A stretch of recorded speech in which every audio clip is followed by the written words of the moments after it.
রাত্রে ঘুমায় নাই, দেখ কেউই তো নাই, একটু ঘুমায় পড়বে আমি।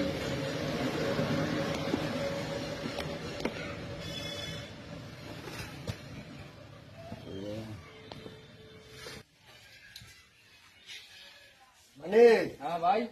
তোমার 22 আইতেছে তো বিদেশ ট্রেন, হ্যাঁ না বাড়ি ঘর পরিষ্কার রাখতো, জানো তো বিদেশি আইরা গুলমাল দেখলে রাগারাগি করবো, হ্যাঁ, রাগারাগি সামনে করবো। বিয়া শাদী করাইতে হইব।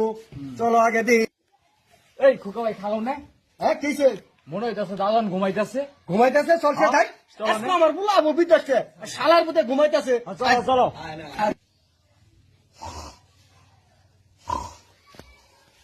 এই, এই, এই, এই, তুই এটা কি করছিস? ছাড়, ছাড়, ছাড়, আজকে আমার ছাড়। বুলাবো বিদেশ থেকে, ছাড়, আর তুই ঘুমাইতেছ? তোর চাকরি খাই দিবি। এই এদিকে কি? এগুলো পরিবেশ কি এটা? হ্যাঁ? এই, চোখ দেখো, লাগিয়েছে স্যার। এগুলো কি করছিস? চোখ স্যার, লাগিয়ে আমি পরিষ্কার করে তুই দিতেছি, জানোস না স্যার। আজকে আমার বুলাবো বিদেশ থেকে? হ্যাঁ স্যার জানি তো, বেদব, বইছিলাম স্যার, ঘুমাই গেছি। এই যে তুই ঘুমাইতেছ, এটা কি এটা? এগুলো কোনো পরিষ্কার করছিস না? বেটা, ঘুমাই গেছিলাম স্যার, হাই, আমি পরিষ্কার করে বেদব, দিতেছি। চালু করে পরিষ্কার কর। আর পরিষ্কার করে দিতেছি আমি। এই, এই মানে চালু করে পরিষ্কার করে দিই। বেদব কোন হালে শালার মালিকের লগে দিয়ে ভাইও মালিক হয়ে গেছে আজকা।